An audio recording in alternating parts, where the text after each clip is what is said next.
Hi viewers, అందరికీ నమస్కారం. Welcome to Sravya's recipes.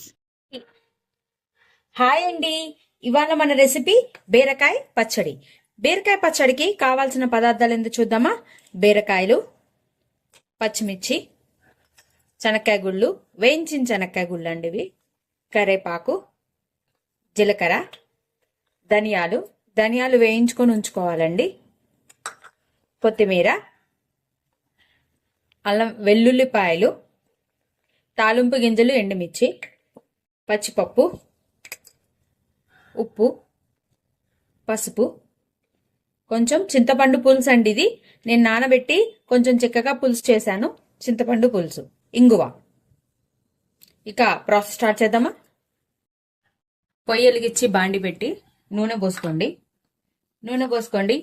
నూనె కాగిన తర్వాత ఫస్ట్ బీరకాయలు వేసేసేయండి. దాంట్లో బీరకాయలు, పచ్చిమిర్చి ఇలా తరుక్కొని ఉంచుకోవాలండి. అంటే జస్ట్ ఇలా ఒక పచ్చిమిర్చిని రెండు ముక్కలుగా కట్ చేయండి, లేకపోతే చిట్లుతాయి.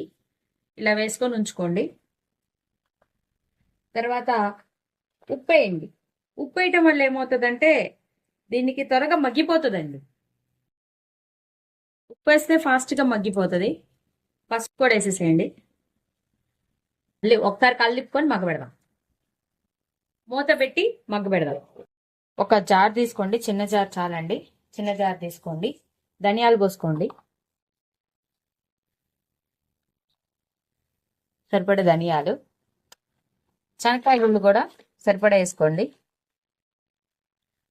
కొంచెం చాలండి శనక్కాయ గుళ్ళు. జీలకర్ర వేయించి వేసుకున్నాను.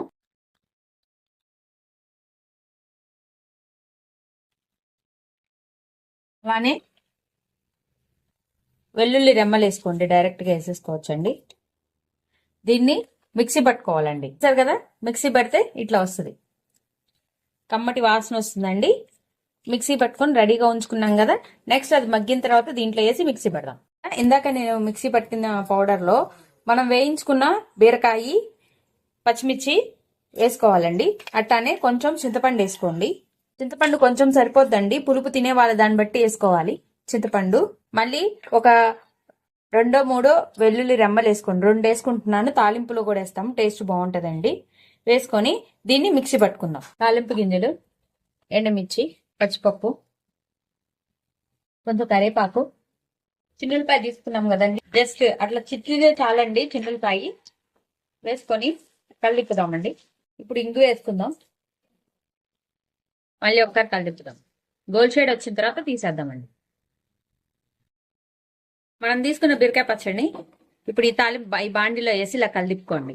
అంటే ఊరికే జస్ట్ ఇలా కలుస్తుందని కలుపుకున్నామని, లేకపోతే జస్ట్ మనము గిన్నెలో తీసేసుకుంటే ఆ గిన్నెలో వేసేసుకోవచ్చు పచ్చడి. ఇప్పుడు కొత్తిమీర వేసుకోండి. కొత్తిమీర వేసుకొని మంచిగా కలిపండి. మంట ఆఫ్ చేసుకొని అప్పుడు కలుపుకోవాలండి. ఒకవేళ దీంట్లోనే మీరు కనుక ఎక్కువ పెద్ద బండి తీసుకుంటారు కదా, దాంట్లోనే వేసుకుంటే మాత్రం మంట ఆఫ్ చేసుకొని పెట్టుకోవాలి, కలుపుకోవాలి. అండ్ బీరకాయ పచ్చడి రెడీ అయింది. ఈ వీడియో కనుక మీకు నచ్చినట్టయితే ప్లీజ్ లైక్ చేసి, షేర్ చేసి, సబ్స్క్రైబ్ చేసుకోండి. Thank you for watching Sravya's recipes.